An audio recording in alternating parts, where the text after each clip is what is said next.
Hello, friends, and welcome back to the new episode of r/IDontWorkHereLady. Two more great news stories await us today, and if you wear a suit, you're definitely a car dealer. At least for Karen from our first story. Not everyone in a suit wants to sell you a car. I'm a practicing attorney in an area known for a certain degree of dickery being inherent to the local population. This incident occurred earlier today, and I just got the time to type it out.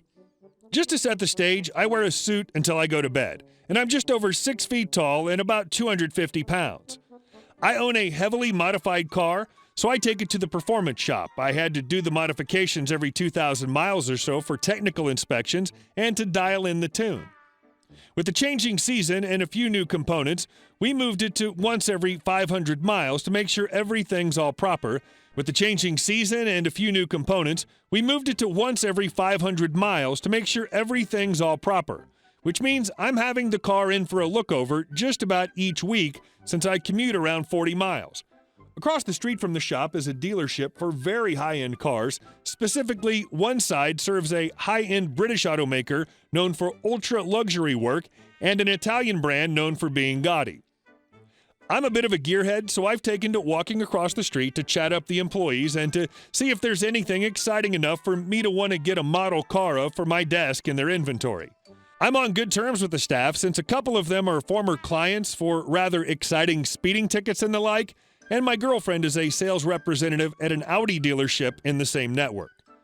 I'm examining a gorgeous green coupe and waiting for a coffee an employee had gone to get since these dealerships have expensive coffee machines and, damn it, they're going to use them, especially for a friend. I feel a tap on my shoulder and turn around only to find what could be described as just under 5 feet of dark skin wrapped around silicone and the vague facsimile of a person looking at me with mild impatience and attired in booty shorts and some sort of almost inadequate crop top in colors that can be described as violent and sticky violation of one's eye sockets and a pair of worryingly high heels. Just to be clear, in most cases, prospective customers make an appointment so that product specialists can devote their full attention to the needs of a client. At this moment, us and a local Instagrammer were the only people on the showroom floor.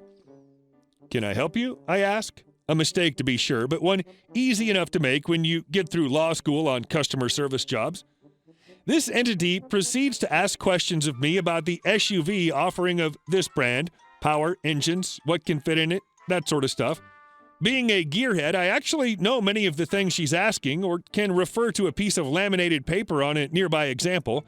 Then she asks me for a test drive. Firstly, I don't work there. And secondly, I don't believe test drives happen for that level of car without one having already contracted to buy it. I attempt to answer with an, "I'm sorry, ma'am, but I cannot do that as I don't work here." That doesn't fly. She raises her voice and interrupts me before I can inform her of my lack of employment at the establishment. "It's because I'm black, isn't it?" was what passed from the most definitely augmented lips. Firstly, no. And secondly, I don't work here. I try to be concise, already shifting into a mode of how I speak when speaking to the court. "Listen here, you deceitful, racist mother effer," her words, not mine. "I've seen you up in here talking with the salesmans." I remember that unneeded plural very clearly. "And I know you work with them. So let me test drive this car brand, and I'll forget about how rude you've been." She starts approaching very close at this point. "Ma'am, I don't work here. And if I did, it would be hard to get a test drive I would be interrupted by one hand adorned with pink claws grabbing me by my necktie and dragging me down to her level. I remind you that I'm 6'1" and 250 pounds, and my head had just been jerked down a good foot. My glasses fall to the floor.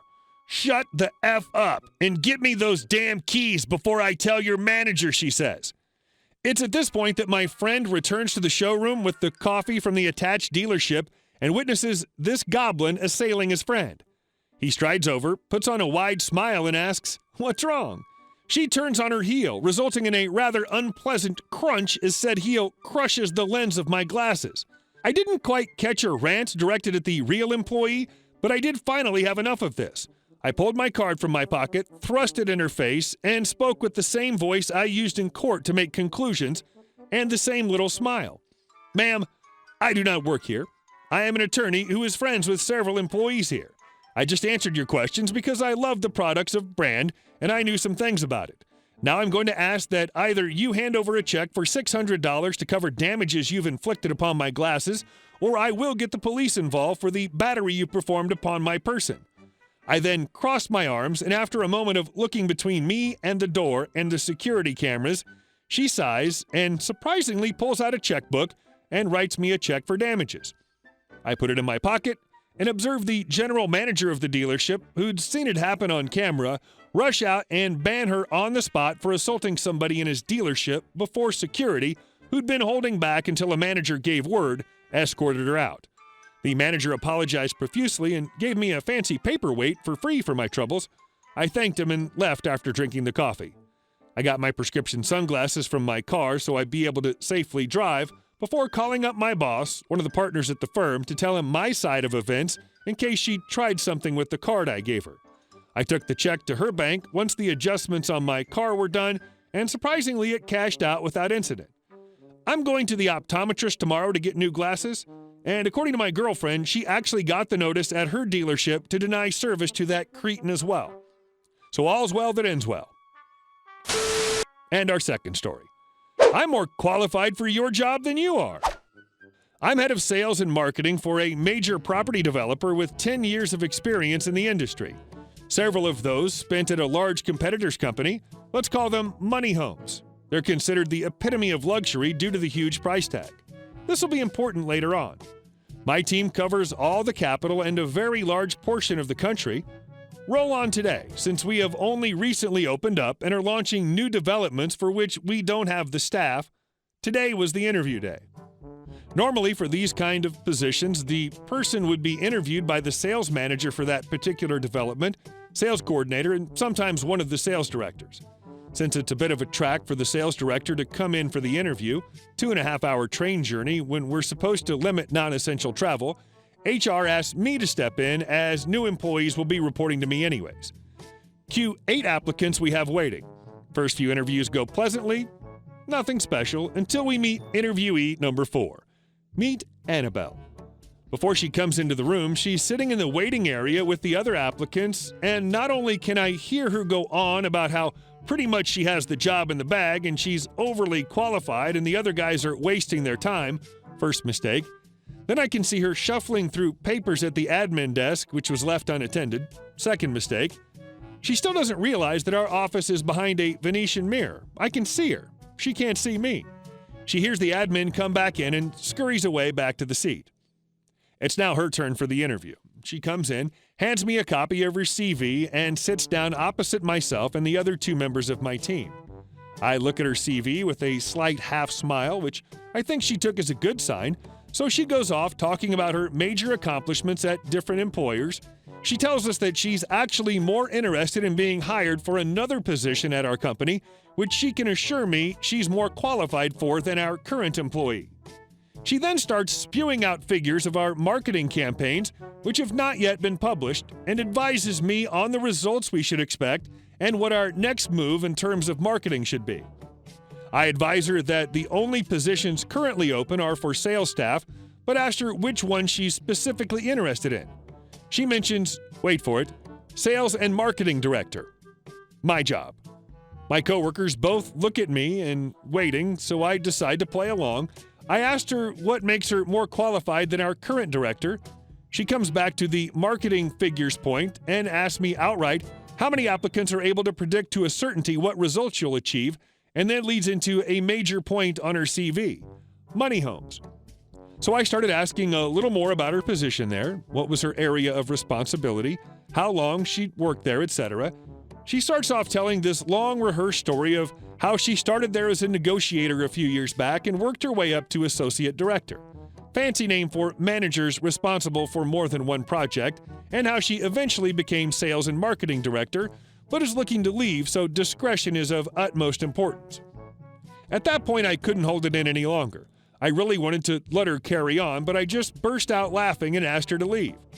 She just gets very confused and starts asking what she said that's offended me.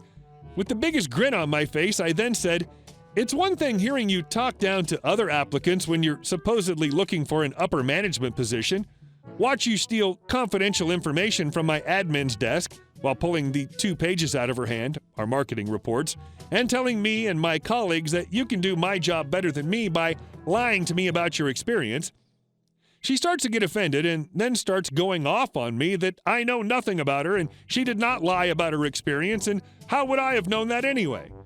Annabelle, the reason I know you're lying is because I was the sales and marketing director at Money Homes during the years you've described, and not only do I know you were not in a managerial position, I know that you were not even part of the department, even if you did work there, as the department was made of 42 employees, all of which I knew by name.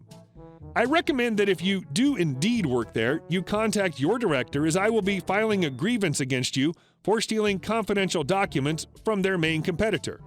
Her face went pale as a sheet of cheap toilet paper. She turns on her heel, rips her CV out of my colleague's hands, and runs out the door.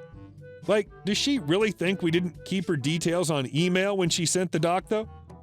I can't wait to see if I'll be hearing from her or Money Homes anytime soon. How can such people think they'll ever succeed by lying like this? I want to thank you all for watching the video to the end, and I'll see you in the next one.